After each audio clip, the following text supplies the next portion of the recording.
Hello and welcome to GCS Today here on Channel 21, the program that brings you news and information about Gaston County Schools. I'm Todd Hagans. On today's edition, we talk with Superintendent Booker about inclement weather. We learn about the Gaston County Schools crisis team, and we discuss the college planning process for our high school students. All of this on GCS Today. Joining me on GCS Today is our Superintendent of Schools, W. Jeffrey Booker. Mr. Booker, it's good to see you. Thank you for being with us. It's always great to be with you, Todd. We are talking about inclement weather. It is that time of the year that we are paying a little bit more attention to the forecast. January and February usually are the months where we see a lot of inclement weather, but it's not unusual for us to see an ice storm in December or a snowfall in March. So we're paying attention to the weather right now. Todd, as we sit here today, we've got a cold snap coming through, and so people were up this morning looking at what was going on because we operate the schools. Schools got to be warm. We'll have heat issues, and so the things we're always trying to do is have a safe and orderly operation of our school system. So when it comes to inclement weather, a lot goes into making that decision of having to close or to delay school. Talk with us a little bit about what goes into making that. It's a difficult decision to make. It is a big decision, and it's a team decision. We have great partnerships in this community, local law enforcement, but mainly the county police, and they work with the North Carolina Department of Transportation, the State Highway Patrol, in gathering the information. They even will contact Greenville-Spartanburg, where the weather forecasts are coming from, to try and pull all that together to provide us information. And so as a team, in fact, that team met for the first time in October because you go through all the contacts, making sure who the players are and that they're in place so that when you have an event, it's an orderly process to make a decision. And we tell our students and the parents in the community that a decision is made by 6 a.m. And I know that some people like to get that decision before they go to bed. Sometimes that's possible, sometimes it's not. Talk with us a little bit about how that decision is made time-wise. It's a very difficult decision because forecasts move.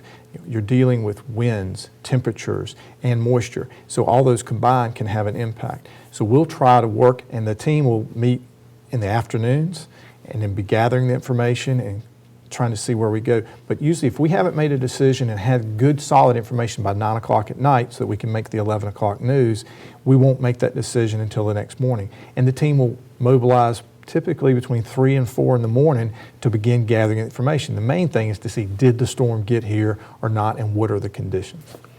And one of the biggest questions, I guess, that we get when it comes to inclement weather, some people ask us, my neighborhood is okay, my community is okay, but school is closed. Why does that happen?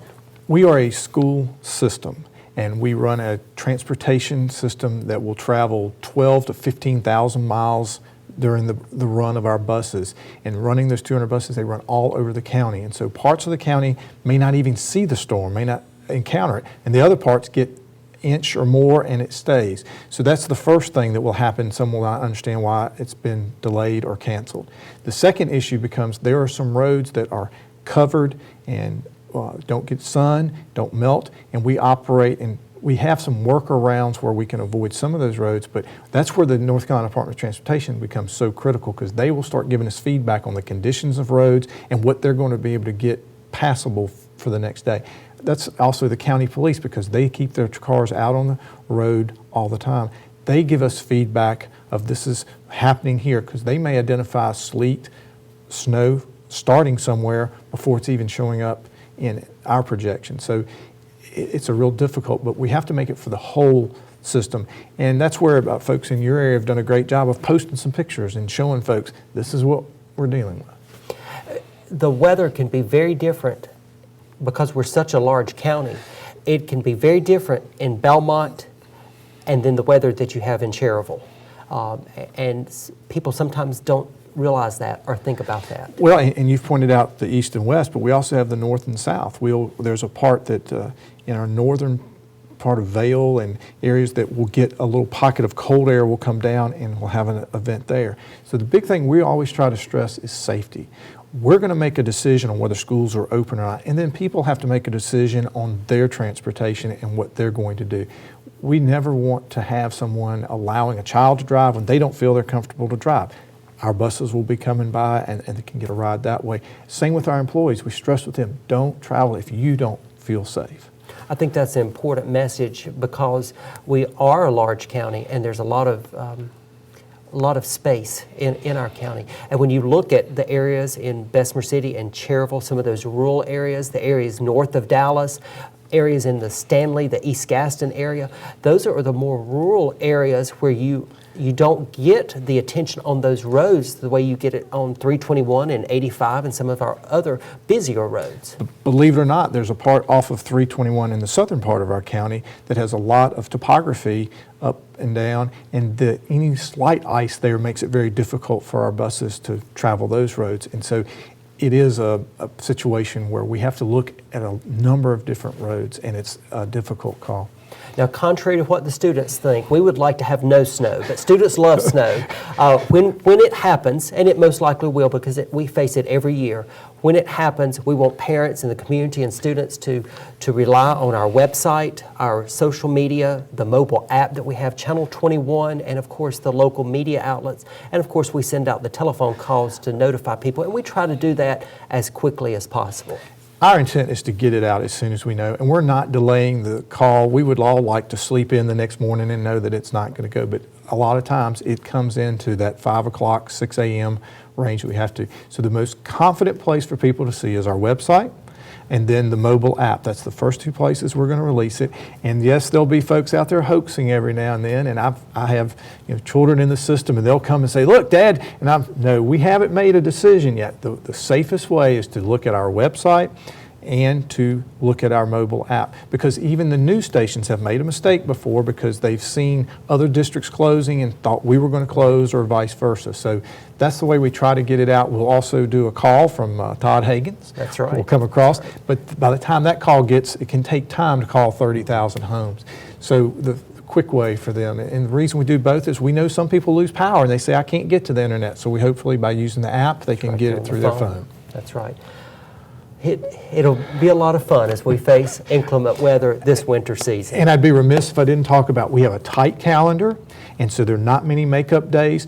Please give us patience. We'll experience the days, and then we'll work through with the Board of Education on how those days will be made up if needed with making it up on an extra day. We understand spring break and its importance, but we want to make sure that we get our time with our children and have academic achievement. Superintendent of Schools, W. Jeffrey Booker, thanks so much for being with us on GCS Today. Thank you, Todd. Coming up, we have information about the college planning process. You are watching GCS Today here on Channel 21. And then from this angle, it all makes a star. I'm a teacher. Let me tell you what I make. I make learning a privilege, not a chore. Show up And frustration, a tool, not an obstacle. I make working hard seem easy and giving up impossible. And then we're going to turn the lights and everybody look up. I make an old subject feel like a fresh thought. Finally won. What's your reaction? Yeah! Yeah, exactly. And unconventional methods Okay, what else? common. Little tadpoles, the frogs, this is their world. There's nothing. And then they die. Go ahead, go, go, go. I'm a teacher. I make more.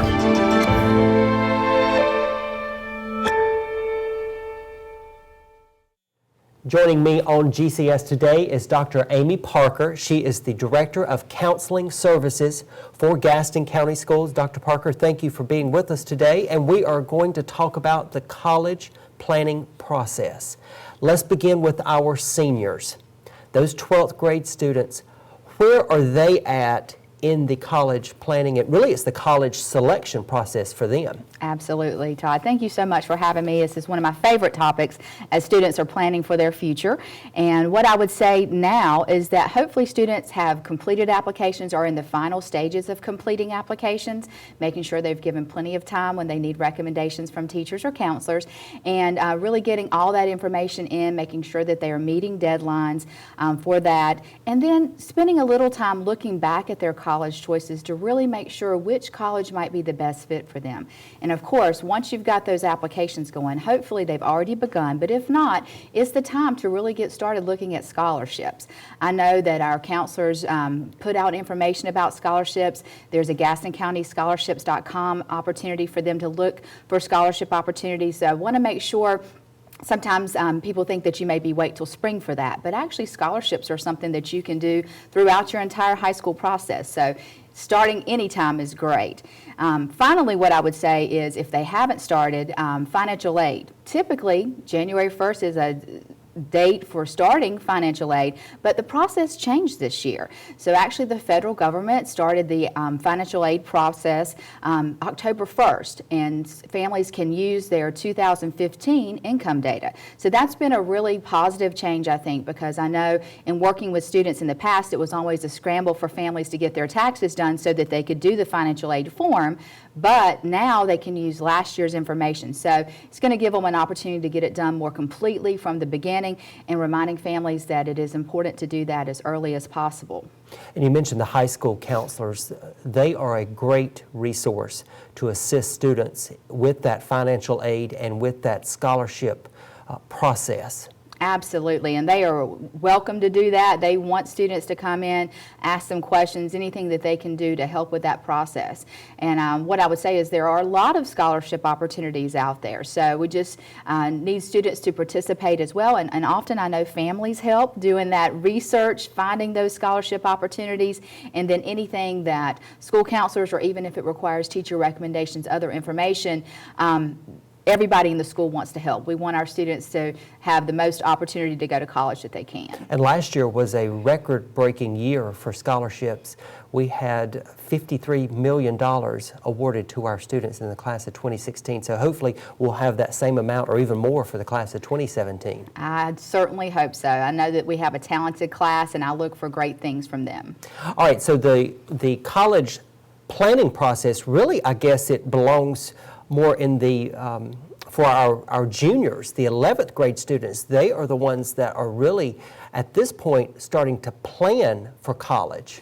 Absolutely, and you can never start planning too early. There are so many steps to it, but what I would say really right now, the big focus for them is looking at colleges, exploring. We had a college fair in September, and the juniors attended that at Gaston College. There will be college fair events that they can attend with their families in the spring, so we definitely hope they take advantage of that. The earlier you start, you also have some opportunities to go visit colleges. The best way to know is you walk on that campus, you get a good idea, is this a good fit for me? Do I see myself? And look for more than just the standard tour. So you want to take those standard tours, but if you know someone who attends that college, or just have an opportunity to see a dorm room, or to go into a cafeteria, the bookstore, see what resources they have, writing centers, anything like that, know what how you can participate, or how do you get involved, because it's more than just going to class when you go to college. It's an entire experience, and we want it to be the best fit for the students. What I would also say is that coming up February 28th is the ACT for juniors, and that will be offered in all of our high schools free of charge. So it's an opportunity for students to really already have one of those requirements for college admission applications completed there at the school. So anything that students can be doing to review for that would be very good. And those opportunities are really available for sophomores and juniors who took the PSAT. The new PSAT results came out around this time. Maybe they'll be getting them soon if they haven't gotten them already. But they will get those online, their PSAT results from this year, and they can look back to last year's. And the really amazing thing that that the College Board has done with the PSAT is they have a partnership with Khan Academy, and they can get a personalized SAT study guide based on their PSAT results. Now, students will need to create both a College Board and a Khan Academy login information. But their school counselors can certainly help them with that, and that is an amazing resource to help them do the best they can on one of those college admission tests. And so the ACT and the SAT, those are part of the planning process for college. So students need to be thinking about those tests as well. Now, if you're a parent and you have a 9th grader or a 10th grader, is it too early to begin thinking about college? Absolutely not. I always told students your college application or future planning process begins the very first day of high school. So, because that's when you start excelling in your classes, doing well, and having those good grades to go on your transcript, that the college will see your entire transcript. Now, if there are those students who maybe don't have what they would like to have on there, they still have time to pull that up and do well in their classes now. But the other great thing is that colleges are looking at more than just the academic record and the test scores. They'll ask for essays, they'll ask for recommendations, and they'll want to know your involvements. They want to know what the student is passionate about. What can they bring to their campus? So developing that right now is an excellent way. You want to do more than just great grades in the classroom. Certainly that's a minimum, but you want to expand on that. So whether it's getting involved volunteering, participating in athletics, club activities, anything you can do to develop leadership skills or just something that you're really interested in, and show how you're giving back and developing outside of what's required of you, that's excellent for your college applications and scholarship applications. Colleges really want to see that well-rounded student who has proven success in high school. Those students are more likely to be leaders and successful in college. Absolutely. That's definitely true. And parents and students who need help with the college planning process or have questions about colleges, the best thing for them to do is to reach out to that high school counselor for help. Absolutely. We have a great staff, and I know they all want the best for their students, and they'll be there for anything they can do to assist them. Dr. Amy Parker, thanks so much for being with me today on GCS Today. Absolutely. Thank you. Stay with us here on Channel 21. We'll be right back. When I lost my sight, I kind of just gravitated towards the piano. the first time I met CT was when I was studying at William Patterson University. Clark was losing his sight, and I think he was having a pretty tough time adjusting to it. I believe in your talent, and I believe in you. And that's what it takes. It takes mentors. Got people that have done it before. Apprenticeship and mentoring is the most powerful thing there is. Joining me on GCS today is Kathy Lineberger. She is the school nurse at North Gaston High School. And I also want to mention that you were the Gaston County School Nurse of the Year a few years ago. So congratulations on that. Thank you. We appreciate you being here today. Let's start out by talking, what does a school nurse do? Well, a school nurse is a specialty in the field of nursing. Our goal is to have students enter the classroom in optimal health and ready to learn. We accomplish that in a variety of ways. We screen students, we look for illness, we try to prevent it if possible and to minimize the effects that the illness may have on them in school. We can review their records, talk with the students, do physical assessments, talk with parents and other healthcare providers, and come up with a unique plan for that student that will make them function their best in the class. And now all of our schools are served by a nurse, is that correct? That's correct. Some nurses have one school, some have two, and one or two still have three, but they're usually smaller schools so that they can be available to them as much as possible. Now, in your role as a school nurse, you also take on the role of coordinating the crisis team for Gaston County Schools. Tell us, what is the crisis team? Well, I can tell you that back in the 1990s, a school bus carrying students in the morning to school went down a street, and a fellow student had been shot and was lying in a yard. And they saw that. When they arrived at their school, of course, they were very upset, as well as the bus driver and staff members when they heard about it. So the principal of the school felt pretty overwhelmed dealing with the situation, and he began calling other schools and administration and saying, we need some help here to support the students at this time. After that, a committee was formed of people from the public as well as employees in the school to come up with a plan to deal with any situations like that in the future. And from that, the crisis team was born. So we've had a crisis team available to our schools since the 1990s for more than 20 years. That's correct. That's correct. Now, and the crisis team is there. It can be activated and respond to a situation with one phone call. That's correct. Usually the phone call goes from Dr. Baltnight to my supervisor, Ms. Worthy, and then she calls me after there's a verified need for the team to go in. The principal of each school decides if there's a need and approximately how many responders he thinks he may need in the school. I then began calling members of the team, and it can be day and night, and they're aware of that, and we prepare to be at the school in the morning before the students enter. And I think that's important for parents in our community to know that when we have a tragedy, when we have the death of a student or the death of an employee, we have that crisis team right there, ready to respond and to provide support to the students and the teachers and to that school. I think you would want parents in the community to feel assured that we have that level of support in the time of a tragedy. Absolutely. We have a large team. Each person on the team either volunteered to be on the team or was asked to be on the team because of their special skill set. Each one of us has a written resource guide that we review frequently. We have an annual training in which we hear the most up-to-date things that we can do with students to help them work through the process. We enter the school prepared to meet with their students and staff, and lots of times both, to help them go through the phases of grief. Sometimes it's anticipatory grief where they expect a death to occur, or usually the death has already occurred. And because that is such a difficult time when a situation like that occurs, it's so important to have those counselors and the nurses and the social workers and the other student support personnel there to provide that level of support in the school. We think it is, and as you said, there are school nurses and counselors and social workers. We also have psychologists and mental health clinicians.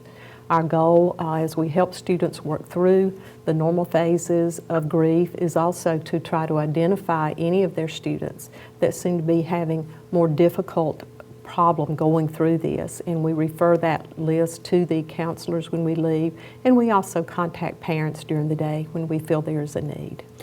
And in a school year, we would love to never have to use our crisis team. Correct. But it is great to know that the crisis team is there to respond when there is a tragedy and to provide that level of support for our schools. We think it's important, each one of us, it's vital. It takes a lot from us because we give a lot to the students during the day. At the end of the day, after a crisis response, we always meet together and debrief ourselves and find that it takes a lot from us, but it is worth it because we truly believe we help the students. Kathy, we appreciate everything that you do. Also our school nurses and our crisis team members and everyone that provides a service, a support service to our students. We appreciate everything you do for Gaston County Schools, and we appreciate you being with us here today on GCS Today. Thank you for letting me come. Thank you for watching GCS Today. Stay tuned to Channel 21 for the latest school news and happenings. We look forward to seeing you next time.